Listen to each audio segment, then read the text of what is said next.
Момичета и момчета, готови ли сте за бързо бягство във времето на траките? Два навити масура на гъста, около 60 км път и 2500 години назад във времето. Днес тръгваме от Пловдив на кратко, но обогатяващо ни мотопътуване. Дестинацията – изгубеният тракийски пазарен град Емпорион Пистирос. Палете двигателите и да потегляме!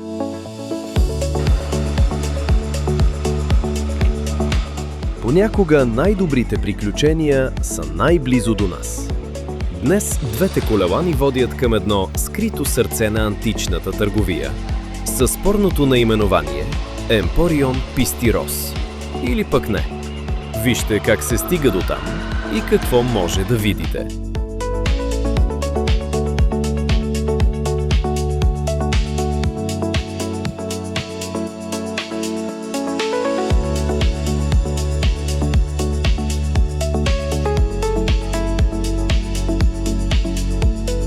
Тук се опитахме да открием римската пътна станция, където е намерена плочата с ветренския надпис, но така и не успяхме поради гъстата растителност.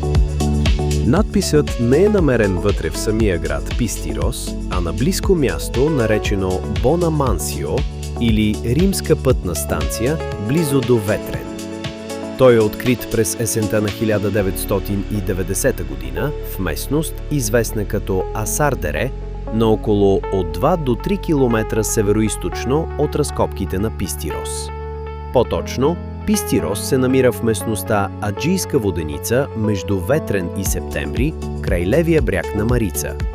Ветренският надпис е открит отделно, при района на Бонамансио, Асардере.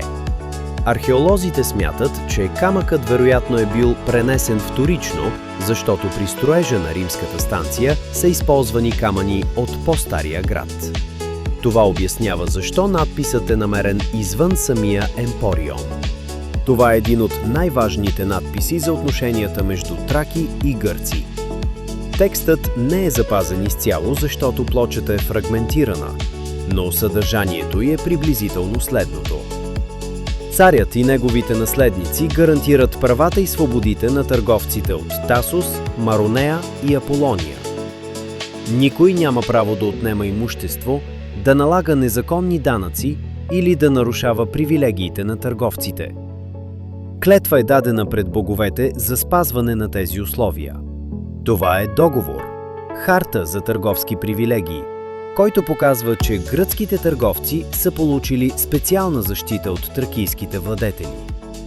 Надписът споменава търговци от остров Тасос и градовете Аполония Понтика и Маронея. Интересното е, че надписът вероятно е от 4 век преди новата ера и се свързва с управлението на тракийския цар Котис I.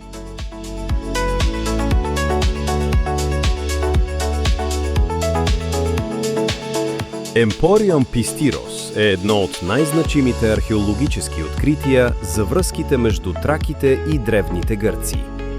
Това не е типична гръцка колония, а вътрешно-континентален търговски град – Емпорион, разположен дълбоко в територията на траките.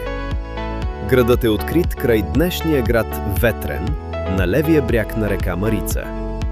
Разкопките започват през 1988 година под ръководството на археолога Мечислав Домарацки. Пистирос възниква около 5 век преди новата ера и достига разцвет през 4 век преди новата ера, особено по времето на одриските царе. Съществува приблизително до началото на 3 век преди новата ера, когато е разрушен при келтските нашествия. Защо е толкова важен? Причината е, че това е първият сигурно идентифициран вътрешен гръцки търговски център в Тракия. Той показва, че отношенията между траки и гърци не са били само войни, а и организирана международна търговия.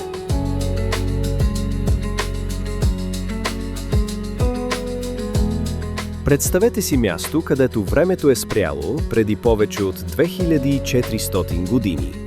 Намираме се край град Ветрен, пред един от най-впечатляващите паметници на древна Тракия, така наречената Ветренската гробница. Учените смятат, че това свещено място е било Хероон, храм за почитане на обожествен тракийски владетел или знатен войн. Макар и ограбена още в древността, Ветренската гробница остава непокътната като архитектурен шедьовър. Днес, напълно реставрирана, но все още затворена за посетители, тя ни кани да се докоснем до мистичния свят на траките.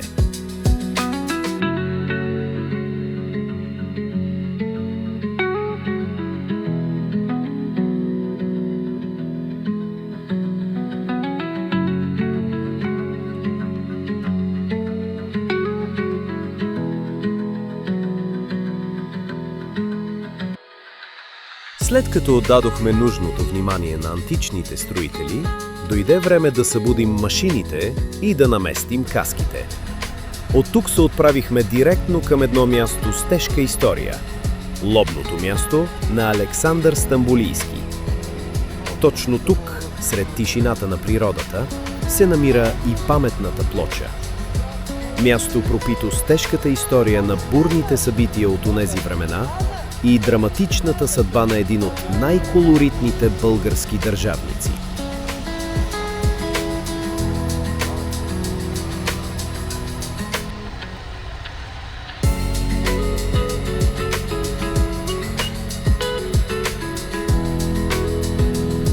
Но по пътя до там ще вземем още една доза кал и вода.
Натам трябва да е. Да. Тя е супер сладко. Здрасти! Даже 21. Ако е за алкохол, дава 17. Само че от толкова култура и история, стомасите ни започнаха да реват по-силно от моторите. Затова набързо взехме решение за курс към град Септември. Там акостирахме в комплекс Секвоите, истински оазис за гладни пътешественици. Под дебелата сянка на вековните дървета направихме брутално презареждане с уникално вкусна храна, студени напитки и приятни разговори. Нагоре измия и много. И даже то там боли се. Върви гаранцията. Разбираш, то не е гаранционен. Ама, щом не искаш да го сменеш, къде взимаш от Сузуки си взимаш моторите?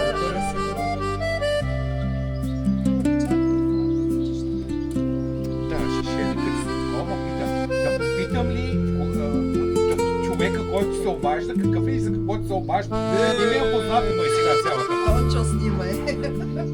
Това не е такова. Като тръгна.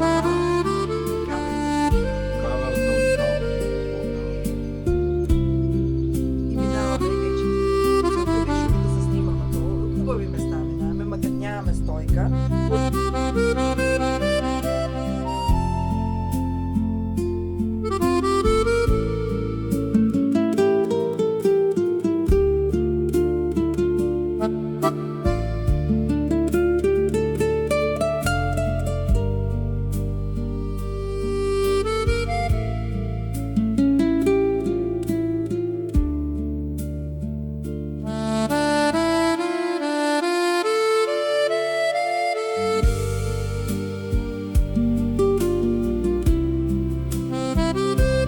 Вече сити и щастливи, Поехме по финалната права обратно към Пловдив, градът, от който сутринта стартирахме това приключение.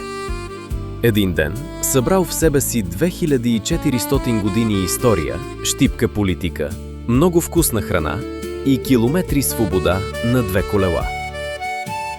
И така, до следващото каране, момичета и момчета!